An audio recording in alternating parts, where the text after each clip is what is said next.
Buenos días, continuamos con la serie Génesis, el libro de los orígenes, y vamos con el tema 56. Hoy lo he nombrado la prohibición de consumir sangre.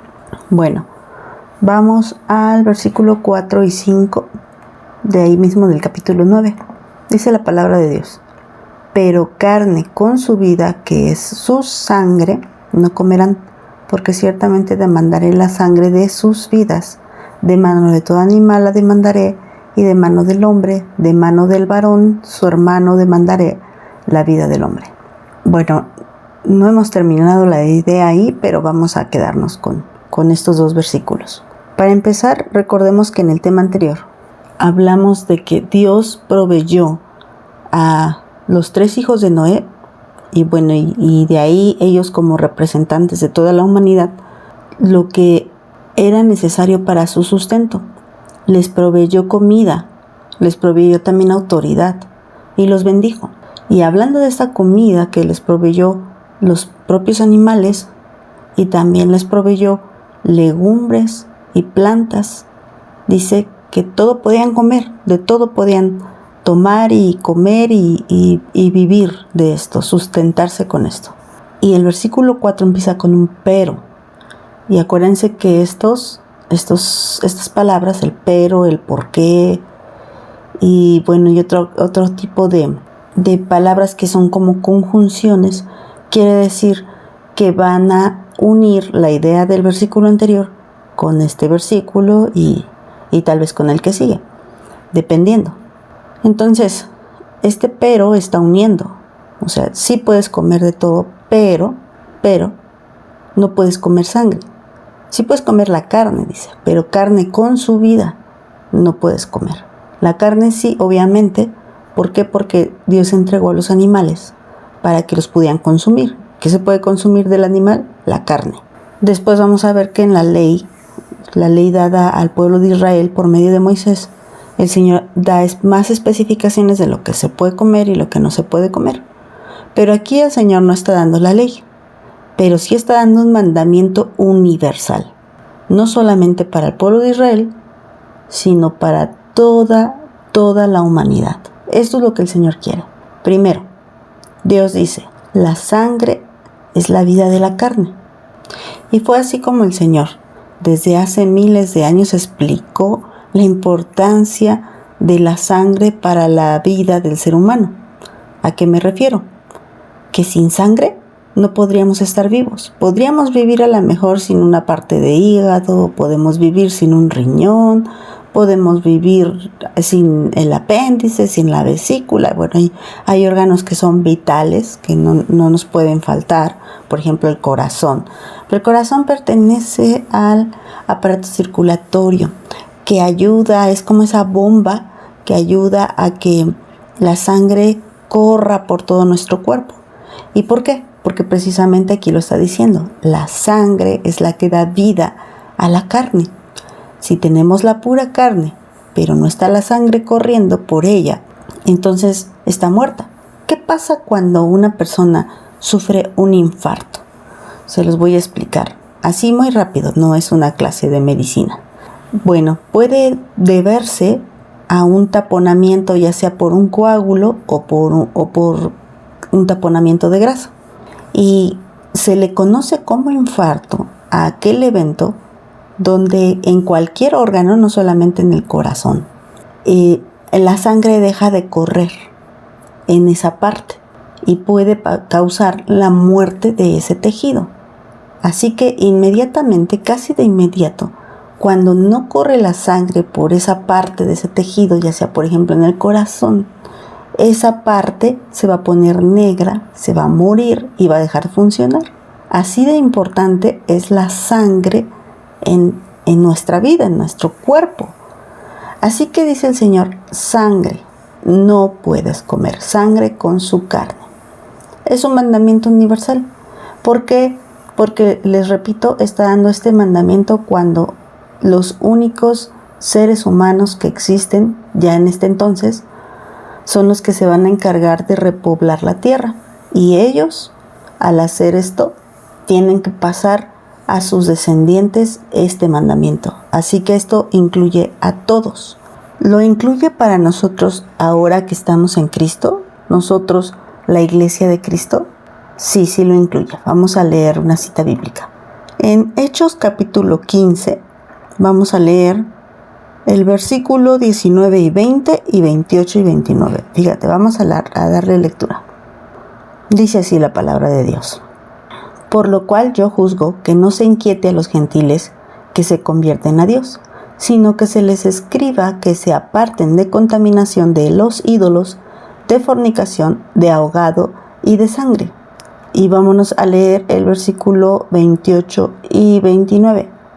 Porque ha parecido bien al Espíritu Santo y a nosotros no imponernos ninguna carga más que estas cosas necesarias, que se abstengan de lo sacrificado a los ídolos, de sangre, de ahogado y de fornicación, de las cuales cosas, si se guardan, bien hacen, pásenla bien. Bueno, ¿por qué esta indicación? Dice, ha parecido bien al Espíritu Santo. Porque hubo ahí un concilio, una charla entre los discípulos, porque algunos estaban queriendo inquietar a los gentiles, como vimos en el versículo 19, a los gentiles que se convierten a Cristo, o sea, nosotros. Y querían que los gentiles que se convirtieran a Cristo, pues guardaran toda la ley, incluyendo a los varones el rito de la circuncisión. Esto era un pacto que Dios hizo específicamente con el pueblo de Israel. Después, más adelante, lo vamos a ver aquí mismo en Génesis. Pero no fue un pacto hecho para los gentiles, así que no era necesario. ¿Qué sí es necesario? Pues que se guarden de lo contaminado a los ídolos, de fornicación, de ahogado y de sangre. Tendríamos que explicar más a detalle por qué. Solamente nos vamos a quedar que se guarden de comer sangre. Porque todas estas cosas, las 4 cosas que está prohibiendo para la iglesia, tienen que ver con ritos idolátricos, con ritos satánicos, que es lo que acostumbran a hacer. ¿Por qué? Porque el diablo siempre va a ser contrario a las indicaciones de Dios. El diablo siempre va a querer convencerte que no tiene nada de malo desobedecer un mandamiento de Dios. Tiene que ver con esto. Entonces, desde aquel entonces ya se hacían prácticas satánicas, prácticas demoníacas que tenían que ver con tomar y consumir todo aquello que Dios prohibió. Ya para este entonces, ya cuando habla los discípulos, los apóstoles, cuando hablan de esto, pues ya existía la ley. Y de hecho ya estaba el nuevo pacto, ¿no? Entonces es Dios mismo el que da esta indicación. No se puede consumir sangre, se lo dice, no en el tiempo de la ley, por aquellos que digan, pues fue en el tiempo de la ley y ahorita ya no es tiempo. Eso no es cierto. Lo dio una indicación para los 3 hombres que iban a repoblar la tierra. Es decir, que era una indicación universal. Dentro de esta indicación universal hay algo bien importante que lo vamos a ver en el versículo 5. Dice, porque ciertamente demandaré la sangre de sus vidas de mano de tu animal, la demandaré de mano del hombre, de mano del varón, su hermano demandaré la vida del hombre. Que otra prohibición muy importante que está haciendo de manera universal es no matarás. Así. Y esta prohibición no solamente estaba siendo dada a los seres humanos, sino a los animales. Fíjate, dice, yo voy a demandar la vida humana, obviamente, de mano de todo animal. Así que por ser animales no se salvan de tener que dar cuentas delante de Dios si es que le quitan la vida, si es que derraman sangre humana. Está permitido al hombre utilizar los animales tanto como para sacrificio, bueno, obvio, en ese tiempo, pero sí para el consumo, sí está permitido. Dios mismo lo dio, aquí lo estamos diciendo. Versículo 2 dice, yo les doy de todo animal que se mueve para su sustento, les son entregados. Pero no lo hizo al revés, aunque hoy se quiera dar los derechos a los animales como si fueran derechos humanos. Y esto no es lógico y esto no es coherente y no es conforme a la palabra de Dios. Es el animal quien tiene que sujetarse bajo la autoridad del ser humano, y aún el animal, si le quita la vida a un ser humano, le será demandada por Dios. Bueno, ya Dios no nos especifica de qué forma se la va a demandar, pero también dice que a todo ser humano que le quite la vida a otro ser humano, también se la va a demandar, porque tan valiosa es la vida de una persona ante los ojos de Dios. Así que Dios está diciendo, no puedes consumir sangre, mucho menos sangre humana. Y si tú derramas sangre asesinando a otro ser humano, vas a dar cuentas. Voy a demandar la vida de todo ser humano, de otro ser humano y de los mismos animales. Así que la prohibición de consumir sangre, vuelvo a repetir, no es una prohibición solamente para el pueblo de Israel, porque este mandamiento viene aún antes de la ley y se confirma después de la ley en el tiempo de la gracia, en la cita que les acabo de leer ahí en Hechos 15.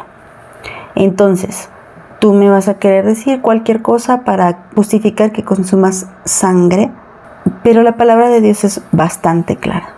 Entonces, como hijos de Dios debemos obedecer los mandamientos de Dios, y el único mandamiento que ha quedado para las iglesias en cuanto al guardar cosas que tienen que ver con la ley, pues es precisamente eso, que nos guardemos de consumir lo que Dios indicó que no consumiéramos, y he explicado por qué es tan importante la sangre y por qué no la debemos de consumir. Ahora, otro dato por qué es importante la sangre es porque simbólicamente y no físicamente, simbólicamente la única sangre que podemos, de la que podemos ser parte, es la sangre de Jesucristo. Cuando Él instituyó la cena, Él no dio de su propia sangre, sino que dio un símbolo de su sangre cuando repartió el vino entre sus discípulos y le dijo, tomen y beban, esta es mi sangre que por ustedes es derramada. No estamos tomando la sangre de Cristo, sino que estamos tomando algo que simboliza la sangre de Cristo y que nos recuerda que Él viene pronto. Así que la sangre es importante, porque la única sangre simbólicamente de la que podemos ser parte, de la que debemos beber, y que si no bebemos no seremos parte de la salvación que ha provisto Jesucristo. Bueno, vamos a dejarlo hasta aquí. Que el Señor los bendiga.